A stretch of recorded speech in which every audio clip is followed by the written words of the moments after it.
तो कहने का भाव ये पुण्यात्माओं, हम मर्यादा इतनी भारा मान रहे हैं जो भगवान के मार्ग पर चलने वाली, और उनसे ही लाभ होगा। भाई जो गुरु बचन पे डट गे रकट गे फंद 84 के, कट गे फंद 84 के, रकट गे फंद 84 के। भाई जो गुरु बचन पे डट गे रकट गे फंद 84 के। वस्तु मिली ठोड़ की ठोड़, मिटगी मन पापी की दौड़। वस्तु मिली ठोड़ की ठोड़, मिटगी मन पापी की दौड़।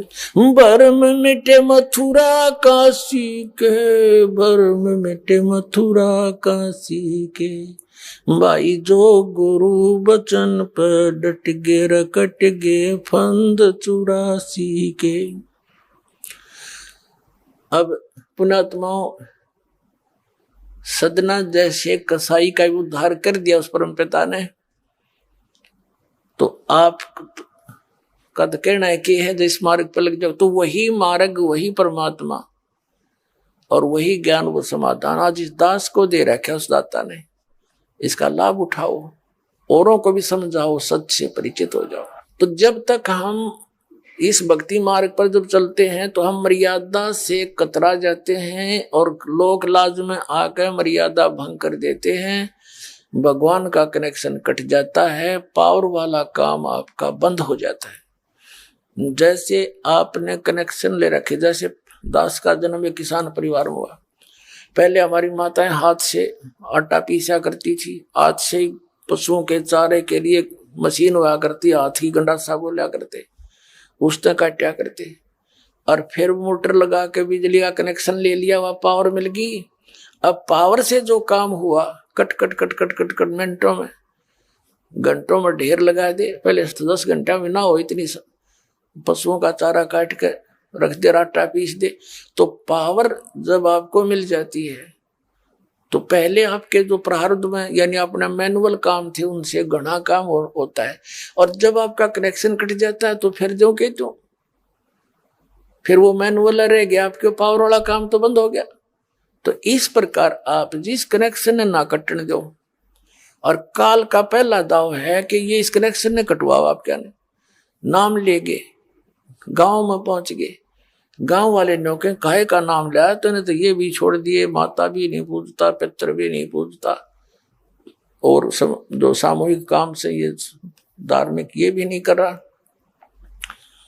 तो काल का ये विशेष दाव है कि इसको वहां से खंडित करवा दो, फिर इसकी देह ही तोड़ता रहूं, कोई दिक्कत नहीं। और जब मालिक के संरक्षण में हम रहेंगे, ये निकट नहीं आ सकता, ये कोई इसका अटैक हो नहीं सकता। तो इस काल ने ऐसी मर्यादाएं फंसवा दी, हमारे चारों तरफ फैला दी, और जकड़ रखा नो कति प्राणी को बुरी तरह। लेकिन विश्वास रखना इस मालिक के ऊपर, नाम लेकर संघर्ष शुरू करो। वही बात है, जब कोई आपका कुल के लोग, आप उनको समझाने की चेष्टा करो, भाई ये बात है, ये ज्ञान है, मेरे समझ में आ गया, और इसमें कोई त्रुटि है तो आप गहराई से देखो। आपको त्रुटि लगे तो मुझे बताओ, मैं त्याग दूंगा, न तुम आप भी लगो इस मार्ग को ग्रहण करो। तो वो नहीं मानते हैं, तो आप जी ने भी उनकी बातों को नहीं मानना है। इतनी सी बात है। जैसे एक चुटकुला है, एक टीचर था, अध्यापक, बच्चे बैठा था और बच्चे वहीं उसकी क्लास में कोई शरारत कर रहा था, कोई कूद रहा था, कोई उछल रहा था। एक व्यक्ति ने जाके कहा कि मास्टर जी, ये बच्चे आपसे नहीं डरते, काहे का टीचर है? तो टीचर बोला, मैं क्या डर रहा हूं इनते, मैं भी ना डरता इनते। तो अब जब वो हमारे नहीं मानते तो हम भी नहीं मानना उनकी। तो इस मार्ग पर चलने के लिए आपने इस मर्यादा को दृढ़ रखना पड़ेगा। कबीर साहब कहते हैं, जब लग हंसा हमरी आना, और काल लगे नी तेरा बाना। जब तक ये हंस, ये पुण्यात्मा हमारी आन में, मर्यादा में रहेगी, तब तक काल तेरा अटैक नहीं हो सकता किसी भी प्रकार का। तो इसने पता है इस बात का, तो ये सबसे पहले उस मर्यादा को भंग करवाता है। और इस भक्ति मार्ग में ये मर्यादा ऐसी समझ लो जैसी ये लक्ष्मण रेखा थी। इसको जरा सी ना समझा, जो दास वचन बोल रहा है इसको जरा सा ना समझना, बहुत गहराई से और बड़ी सख्ती से इसका पालन करना। जैसे सीता जी को कहा गया था कि ये एक रेखा खींच दी है, इससे बाहर ना जाना, तब तक आप पर यहाँ कोई भी जंगली जानवर या कोई लुटेरा बकवादी व्यक्ति आपकी हानि नहीं कर सकता। और वो तो चले गए दोनों भाई, जिस खोज में वो भेजे थे उसने सीता जी ने। रावण आ गया एक साधु रूप बना के आटा मांगने के लिए, भिक्षा लेने के लिए। रावण जब निकट आया रेखा के, उसको देखा कि इसमें बहुत जबरदस्त लपट निकली और तेरा मार डालेगी। वो 10 कदम पीछे गया, आवाज लगाई कि भाई भोजन दो, भिक्षा दे, ये क्या कर रखा तुमने जंतर मंतर में, तो हानि होगी होती मुझे। और तो उसने कहा कि भिक्षा ले जा महाराज। यहाँ के रावण निकट आया तो उसमें लपटा निकली, एकदम 10 कदम पीछे गया। कहा माई भिक्षा देनी है तो बाहर आकर दे, नहीं तो ये कर दूंगा वो कर दूंगा। अब सीता जी ने सोचा साधु संत है और क्या फर्क पड़ा है, अभी एक मुट्ठी आटा डाल आती हूं। अब वो बाहर निकली, रेखा पार करके चलेगी आटा डालने के लिए। रावण ने पकड़ ली बाजू और लंका में जा पिटकी। अब उसकी जीव संज्ञा की सोचती के फर्क पड़ा है, अभी आ जाती हूं, अभी गई। वो मूर्ख थे क्या जो इन्हों कह गए थे इस बार मत निकलना। तो पुण्यात्मा कितना बखेड़ा पैदा कर दिया उसकी अपनी सोच ने, के फर्क पड़ा है, कितना फर्क पड़ गया।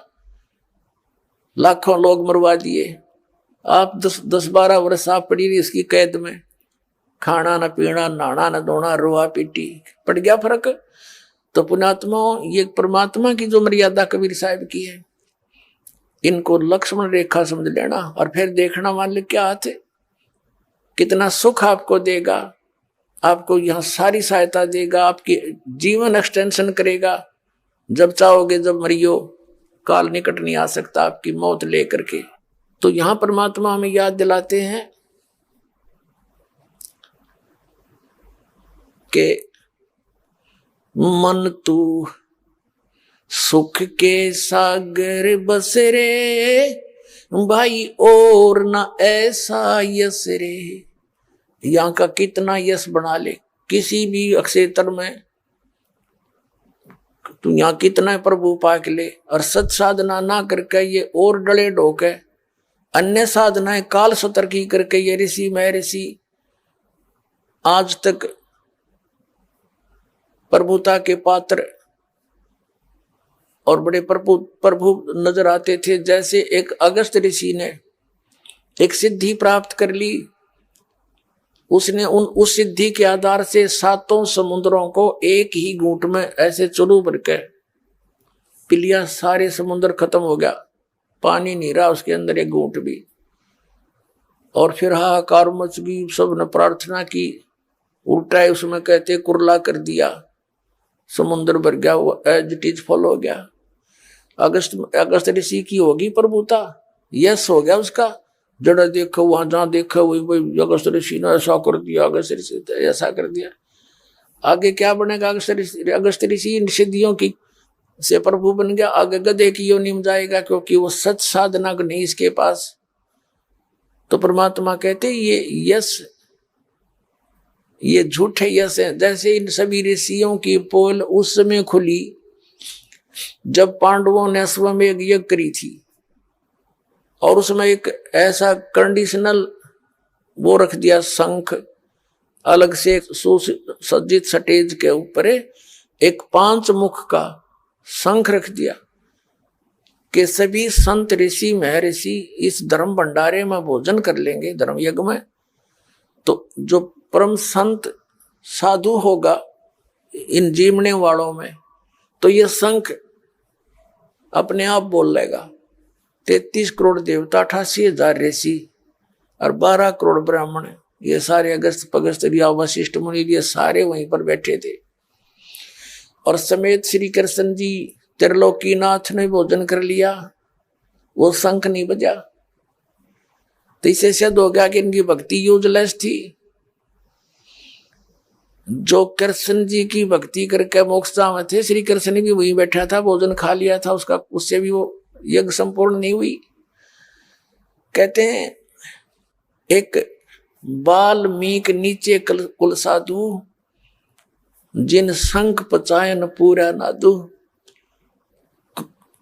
इसमें द्वापर युग में परमात्मा कबीर जी एक करुणा में नाम से, जैसे वो प्रत्येक युग में लीला करते हैं, जैसे कलयुग में कबीर नाम से वो प्रकट रहे हुए, 120 वर्ष रहे, सह शरीर आए थे, सह शरीर चले गए।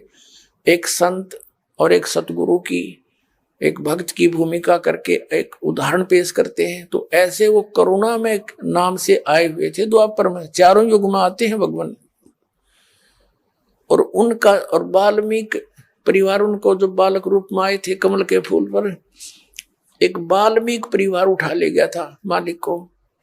वाल्मीकि के घर परवरिश हुई और एक वाल्मीकि ही दूसरा लड़का व्यक्ति उनका शिष्य हुआ, तो जो जिसका नाम सुदर्शन था, सुपथ सुदर्शन। तो सुदर्शन का रूप बनाकर मालिक गए थे। लंबी कथा है, फिर कभी सुनाएंगे। आज जो प्रसंग है उसको पूरा करेंगे। तो सुदर्शन जो वाल्मीकि, सुदर्शन जो था परमात्मा कबीर जी यानी करुणा में जी का सत भक्ति का साधक था, मर्यादा में चलता था। जब वो वहां पहुंचे सुदर्शन रूप में, उन्होंने भोजन खाया। कहने का भाव यह है कि पहले तो रुक्मणी, उसको द्रौपदी के मन में दोष आ गया था कि ये काहे का संत है, एक जंगली सा व्यक्ति, इससे क्या हमारा ये यज्ञ पूर्ण होगा। इस ऐसे मंडलेश्वर यहाँ बैठे हैं। फिर दूसरे उसने भोजन बना के रखा द्रौपदी ने सुदर्शन जी के सामने, अलग अलग खीर, खांड, पकौड़ी, कचौरी, नारी नारी, दही बड़े सारे बनाकर अलग अलग थाली में रखे। सुदर्शन जी ने क्या सोचा कि आज तक ये मन नारे नारे स्वाद करके बकवाद करेगा, कल फिर डिमांड करेगा मेरे से कि उसे फिर खाऊंगा। तो उन्होंने क्या किया, थोड़ा थोड़ा आइटम जितना खाना था सभी कटोरियों में से थाली में डाल लिया। हलवा भी, खीर भी, दाल भी, कचौड़ी भी, पकौड़ी भी थोड़ी थोड़ी ले करके अन्नों खिचड़ी बना ली। अब द्रौपदी ने सोचा था कि मैंने ऐसा भोजन बना के दिया है, ये जंगल में रहने वाला महात्मा खावेगा और मेरे गुण गावेगा, उंगली चाटता रह जाएगा। जब उसने देखा इसने तो सारा काम बिगाड़ दिया, 1 घंटे माथा मेरा आंखें फुड़वाई धूमे पर, इसने क्या कराया यो, तो उसके मन में यो दोष हो रह गया था, जिस कारण से जितना भोजन थाली में रखा था उस सुदर्शन जी ने 5 ग्रासों में खा लिया और 5 बार ही शंख बोला। आगे शंख नहीं बोला। तब युधिष्ठिर जी ने कहा कि भगवान होगी बात, बनेगी बात, शंख बोल गया। तब श्री कृष्ण जी ने कहा नहीं, शंख तो लगातार बोलना चाहिए था, ये रुकना नहीं चाहिए था घंटों तक, तब बात बनेगी। तब श्री कृष्ण जी से युधिष्ठिर जी ने कहा था कि हे भगवान और किसको लाओगे, अब कौन है। तब श्री कृष्ण जी ने कहा था इस वाल्मीकि के बाल समना ही तीनों लोक, ये इतना भक्ति युक्त है ये सुदर्शन, ये वाल्मीकि, इसके एक बाल के बराबर भी ये 3 लोक नहीं है। कोई त्रुटि अपने ही घर पे है युधिष्ठिर, कोई मन में दोष किसी प्राणी का है। श्री कृष्ण जी को मालूम था कि द्रौपदी नाक से कोड़े थी जब वो रोटी खावा था। द्रौपदी बुलाई और पूछा बहन साची बताना, आपने क्या सोचा जब महापुरुष जी ने खाना खाया, इसके बिना जो यज्ञ पूर्ण नहीं हो सकता, और तूने क्या समझ रखा ये कोई छोटी बात ना समझे। क्योंकि वहां उस समय वो परमात्मा स्वयं विराजमान थे, पूर्ण ब्रह्म, जो करुणा में नाम से प्रकट थे, कबीर जी सुदर्शन रूप में। और श्री कृष्ण को आभास हो रहा था कि ये आम व्यक्ति नहीं है। तब कह रहा था कि सुदर्शन कोई छोटी बात ना समझो इसको, क्योंकि आभास उसी को होता है जिसमें कोई अंदर वस्तु होती है आध्यात्मिक। श्री कृष्ण जी पुण्यकर्मी प्राणी थे, तभी तो 3 लोक के प्रभु बने हुए हैं। तो वही महसूस कर सके कि ये आम व्यक्ति नहीं है। बाकी जितने बैठे थे उसको तो मजाक कर ही रहे थे। अब ये कथा बतानी पड़ गई, इसलिए आवश्यक थी यहाँ पर। तो द्रौपदी ने कहा, भगवान मेरे से गलती बन गई, मैंने बहुत गलत सोच लिया कि मैंने 1 घंटे तक धूमे में आंख फड़वाई और नरे नरे आइटम बना के रखे कि महाराज जी प्रसन्न होंगे भोजन खा के, और इसने ऐसा काम कर दिया, सभी एक कर लिया। तो मुझे दुख हुआ इस बात का, और मन में ये दोष आ गया कि ये काहे का शंख बजाओगा, शूद्र का शूद्र ही रहा, इसने खाने का भी ना पता। मनीषा बढ़िया भोजन दिया, इसने कदे खाया भी ना होगा, देखा भी ना होगा। तब श्री कृष्ण कहने लगे कि द्रौपदी यह भीतरी कमजोरी है, तने ये सोच लिया कि इस महापुरुष को मनीषा भोजन खिला दिया, ये तो तुम्हें खिला रहे भोजन, इसने तो एहसान कर दिया तेरे ऊपर, तेरे घर का टूक तोड़ लिया कि ये तेरा तो उद्धार करने आए थे, और तू क्या बकवास सोच बैठी। अपने आत्मा द्रौपदी बोली, जी गलती बढ़ गई कि माफी मांगे, और चरण धोकर पीस के सद समेत रेत के पैरों के देख पाप और इकट्ठा कर लिया। संत के बारे में ऐसी गलत सोच रखना भी पाप के भागी होते हैं। द्रौपदी लाई पात्र ठाकर, कोई प्रांत तांसड़ा लेकर आई, लोटा पानी का, संत के चरण धोए, वापस लोटे में डाल लिया और आधा पी लिया द्रौपदी ने। जब श्री कृष्ण जी ने कहा कि आधा मुझे भी दे दे बहन, इसे महापुरुष का चरणामृत भाग्य करके मिलता है, बड़े भाग्य वाले को। आधा श्री कृष्ण ने पिया। तब कहते वो शंख बजा था और पूरी पृथ्वी पर आवाज गई थी, और सब वातावरण बदल गया था पूरी पृथ्वी का। सब वृक्षों पर बहार आ गई थी, फूल खिल गए थे। तब उनके वो 3 ताप कट्टे थे जो कबीर भगवान से, तुम कौन राम का जपते जापम, ताते कटे ना तुम्हारे 3 तापम।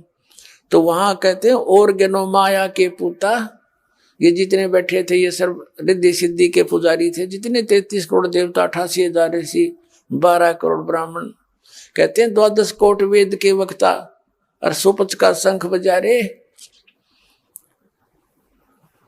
तो कहने का भाव यह कि ये परमात्मा जो कह रहे हैं कि मन तू सुख के सागर बस रे भाई, और ना ऐसा ही असरे।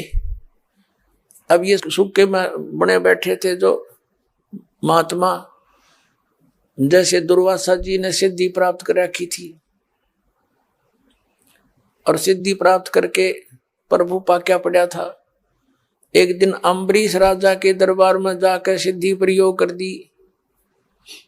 उस भगत के ऊपर उसकी सिद्धि काम ना करके उल्टा उसके ऊपर असर कर गई। 3 लोक में धक्के खाता फिरे। अंत में सुदर्शन जी वहीं पर अम्बरीश राजा के चरणों में आकर उसने मत्था टेका, तब उसका छुटकारा हुआ। तो कहने का भाव ये है पुण्यात्माओं कि जब तक हम सत भक्ति नहीं करते तो ये महिमा यूजलेस है यहाँ की। जैसे राजा अम्बरीश की इस बात से महिमा होगी कि दुर्वासा ऋषि ने उसके सामने हार मान ली, तो अम्बरीश की महिमा होगी। वही राजा अम्बरीश उस जन्म में सतयुग के अंदर बहुत बड़ा पुण्यकर्मी प्राणी था, बहुत अपनी प्रजा को प्यार से रखता था, धर्म करता था, बहुत अच्छी सती थी, उसके शासन में रहती थी, और अपनी भक्ति और पुण्यों के कारण वो विष्णु लोक में चला गया, स्वर्ग में। अपने वहां पुण्यों का नाश करके फिर त्रेता युग में वही आत्मा राजा जनक बने। राजा जनक की महिमा होगी कि सुखदेव नाम के एक ब्रह्मचारी ऋषि ब्राह्मण ने उस ऋषि से यानी राजा जनक से उपदेश लिया, जब उसका छुटकारा हुआ, 3 लोक में फिर लिया था, उसको कोई गुरु नहीं मिला, ऐसा कोई संत नहीं था। तो अब राजा जनक की यह महिमा होगी कि सुखदेव जैसे ऋषि ने भी, राजा होते हुए जनक की इतनी भक्ति थी कि उसको नाक रगड़ा और उसका शेष हुआ। राजा जनक जा रहा था, जब शरीर पूरा हुआ, अपनात्माओं हर एक चीज पर भिन्नता आपको महसूस होगी कि राजा जनक काल की भक्ति करता था और फिर भी विमान में बैठ कर जा रहा था। एक तो विमान ले जा कसाई के यहाँ पर, और एक विमान ले जाएगा सतलोक में। तो राजा जनक विमान में बैठकर जा रहा था, उस यहाँ की भक्ति की हुई। तो रास्ते में एक नरक था जिसमें 12 करोड़ प्राणी अपने पापों का दंड वहां भोग रहे थे, हाहाकार मची थी, चिल्ला रहे थे।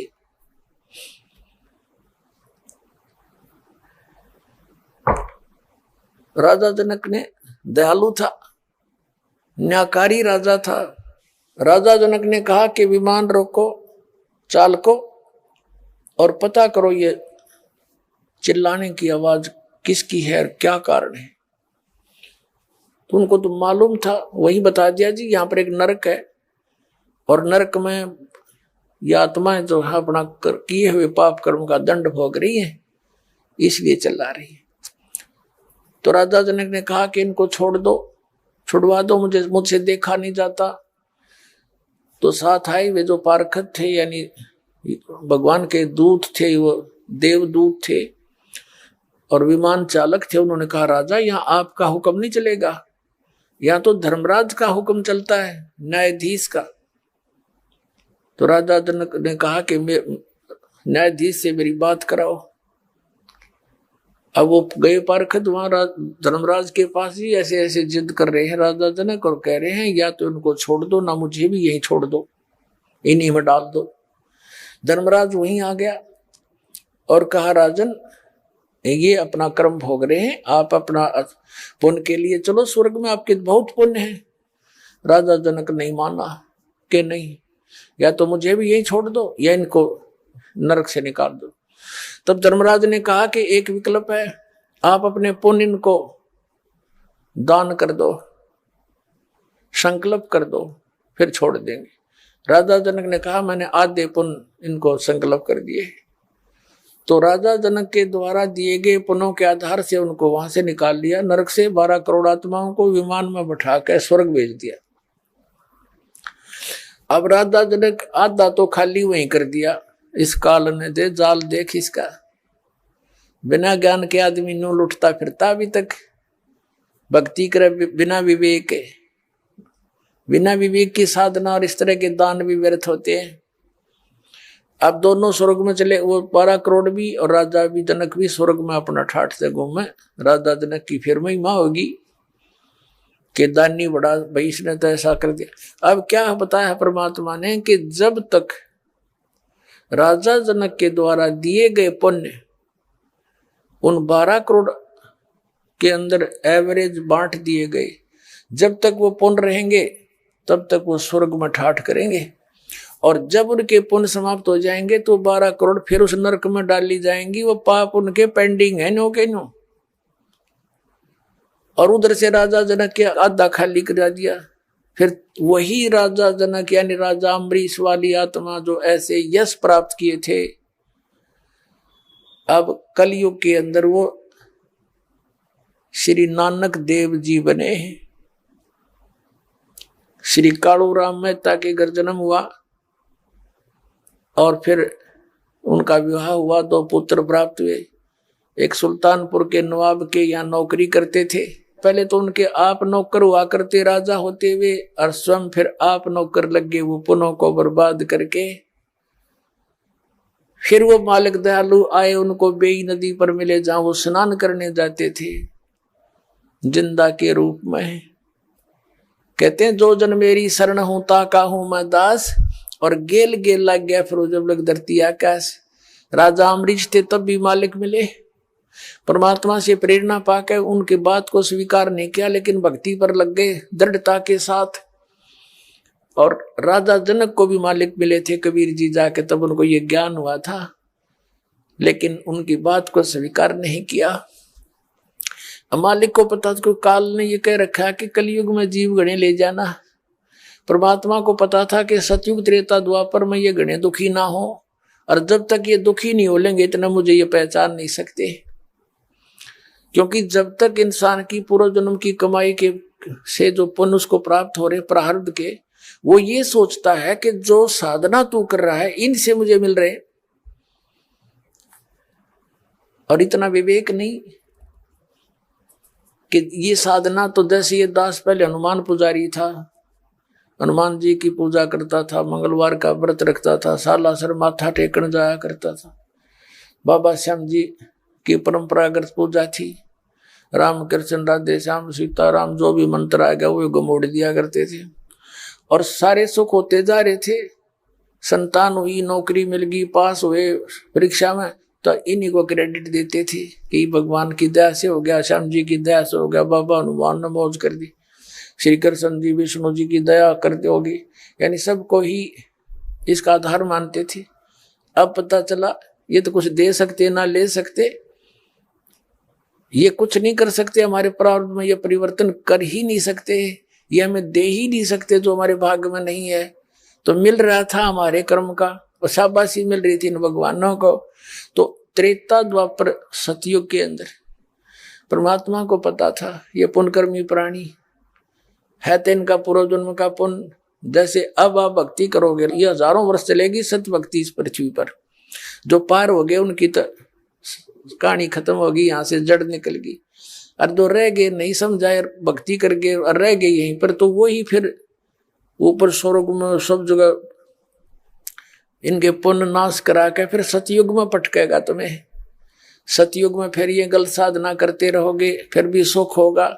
आप सोचते हो हमें जो पूजाएं कर रहे हैं मौज माच रही है, समाधि भी जाती है ऊपर को, फिर त्रेता में, फिर द्वापर में, फिर कलयुग में आकर फिर पकड़ा जाओगे आप, क्योंकि जो साधना आप कर रहे हो वो तो गलत है। आपके पुण्य रहे नहीं, क्योंकि सारे पुण्य खर्च कर दिए तुमने। तो अब जो दुर्गति आपकी प्रारंभ हो रही है, दुखी के दुख बढ़ रहे हैं। पूजा वो आप पहले भी कर रहे थे, आपके दादे परदादे भी कर रहे थे, वह सुखी थे क्योंकि उनके पुण्य थे, और उन्हीं करते करते तो आपकी बिरान माटी होगी। तो अब उन साधनाओं से नहीं हो रहा था वो लाभ, आपको पूर्व प्रारब्ध ही मिल रहा था। और अब परमात्मा कहते हैं कि मैं कलयुग में फिर वो भक्ति दूंगा, इनके रोज कांटे से निकलेंगे, रोज सुख होंगे, और वो उन साधनाओं को करके ये थक चुके होंगे, फिर मुझे पहचान लेंगे। कबीर साहब कहते हैं पर्वत पर्वत में फिरा और कारण अपने राम, राम जैसे संत मिले जिन सारे सब काम। तो कहने का भाव ये है दास का कि अब जो आप साधना कर रहे हो, आपको मर्यादा में रह के साधना करने से वो लाभ मिलेगा आप सोच भी नहीं सकते, कि तो सुना भी नहीं होगा।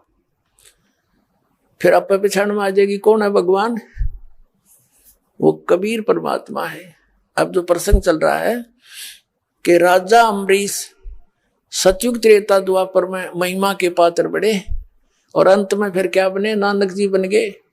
आप मजदूर लगे, आप नौकर लगे। तो फिर मालिक आकर मिले, जो जन मेरी शरण है ताका हूं मैं दास, गेल गेल लाग्या फिरूं जब तक धरती आकाश। आप आज के नहीं हो जो शरण मांगे, ये करोड़ों की संख्या में ये नकली संत बहकाए बैठे। अरदास ने खूब आवाज लगा लिए तो कुंभकर्ण की नींद सोए पड़े, भांग पी रहे उन संतों के पास, इतनी आवाज लगा दी। क्रोथा कांड इसी का कारण था, सच्चाई कहने का इनकी पोल पाट दी थी इन नकली आचार्य ऋषि की, मैं ऋषि दानंद की, सारे की। तुम्हारे लिए परमात्मा के बच्चे हो, जागो किसी तरह हैं। और वो उड़ा फंसे पड़े, न सोचा इतना आवाज लगा के भी ना जाए गिरे। तो कहने का भाव ये है कि सतयुग त्रेता द्वापर में अब जो ये परमात्मा ने कलयुग में आकर जो मुहिम चलाई है, ये पूर्व निर्धारित थी। और आप वो पुण्यकर्मी प्राणी हैं जो आपकी शरण में आ गए। अब अरिया बात समझ में आ गई, और जितने लेट आवेंगे ना उतने रोया करेंगे, अरे ऊपर न मुंह करके आप देख लेना, आपके सामने दिखा दूंगा, क्योंकि वहां भक्ति है नहीं। तो आपके साथ वो भगवान उसी पिछले जन्मों से लगा हुआ है।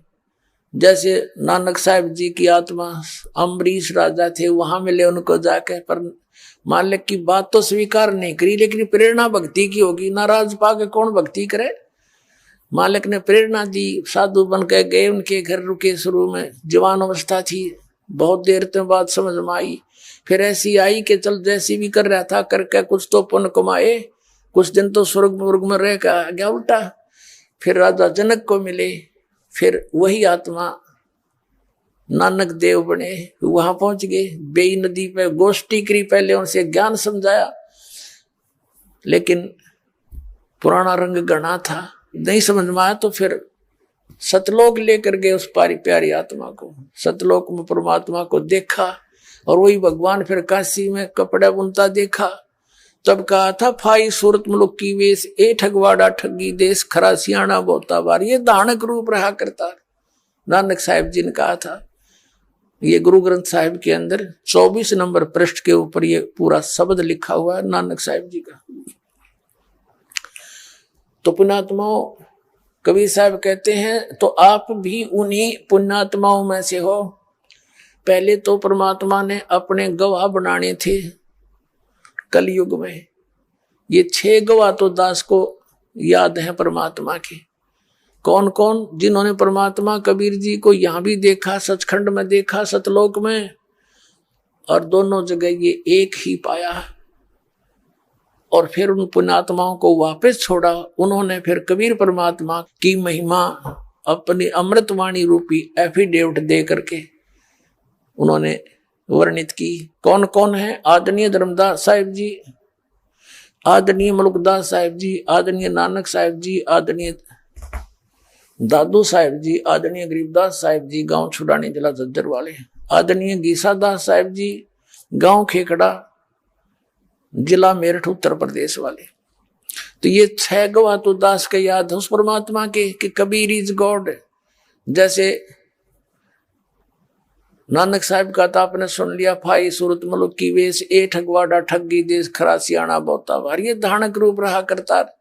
24 नंबर पृष्ठ पे, 721 पृष्ठ पे लिखा गुरु ग्रंथ साहिब में कि एक अर्ज गुप्तम पेश तोदर कून करतार, हक्का कबीर करीम तू बे ए परवरदिगार। और दादू साहिब ने कहा कि जिन मुझको निज नाम दिया, सोए सतगुरु हमार, दादू दूसरा कोई नहीं, ये कबीर सिरजनहार। आदरणीय गरीबदास साहिब जी, गांव छुड़ाने वाले ने कहा कि अनंत कोट ब्रह्मांड का एक रति निभार, और सतगुरु पुरुष कबीर हैं, ये कुल के सिरजनहार। अब आप उन पुण्यात्माओं में से हो जिनके भगवान पीछे लगा हुआ है। जो बच्चा गऊ की नजर में, यूं साई को संते, भक्तों के पीछे फिरे वो भक्त वत्सल भगवंत है। कि जैसे गाय चारा चरती है, चारा चर रही है, एक नजर अपने बच्चे पर रखती है। तो परमात्मा कहते हैं, जो बच्चा गऊ की नजर में, यूं साई को संत। आप पुण्यात्मा हो जो भगवान की खोज में लगे हो, इतनी दूर आए हो, कोई 200 किलोमीटर से, कोई 1000 किलोमीटर से, कोई 1500 किलोमीटर से, आप परमात्मा के बच्चे हो। और आपको कैसे संदेश भेजा, तरीका देखो उस दाता का। ये इंटरनेट और ये इलेक्ट्रॉनिक मीडिया और ये सैटेलाइट रूप पर के जितने भी ये लैब लोग बनवाए परमात्मा ने, टीवी बनवाए, कंप्यूटर बनवाए, ये छोटे छोटे मोबाइल बनवा दिए, छोटे छोटे मोबाइल। ये आदमी के सतर की वस्तु नहीं है, ये मैन्युफैक्चर, ये भूल जाना आप। ये तो परमात्मा ने ये ढूंढा ठाना था इस कलयुग में, ना ये मनुष्य थे। हमने देखा, क्योंकि हम किसान परिवार में जन्म हुआ दास का। अपनी कणक को इकट्ठा करने में एक एक महीना, 2-2 महीने, 1.5 महीना लगे रहते थे। और कैसे उसको काटते थे, फिर उसको डाल कर पशुओं से उसका ऊपर घुमाते थे, फिर एक छड़ा काट कर उसको ऊपर उड़ाए जाते, 1 महीने में जाकर वो सेट होता है। तो वो भी दिन देखे, वो क्या मनुष्य नहीं थे। एक रेडू में यानी छोटी सी गाड़ी में 6 खच्चर जोड़ के रथ बना के घसीटे अंडा करते, ना सड़क थी, तो वह भी मनुष्य थे।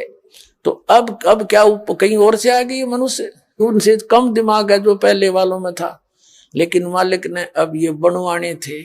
इसके माध्यम से ये संदेश, अपना परिचय अपने बच्चों तक पहुंचाना है उसने। भाई जो गुरु बचन पे डट गे रकट गे फंद 84 के, कट गे फंद 84 के, रकट गे फंद 84 के। भाई जो गुरु बचन पे डट गे रकट गे फंद 84 के। वस्तु मिली ठोर की ठोर, मिट गई मन पापी की दौड़।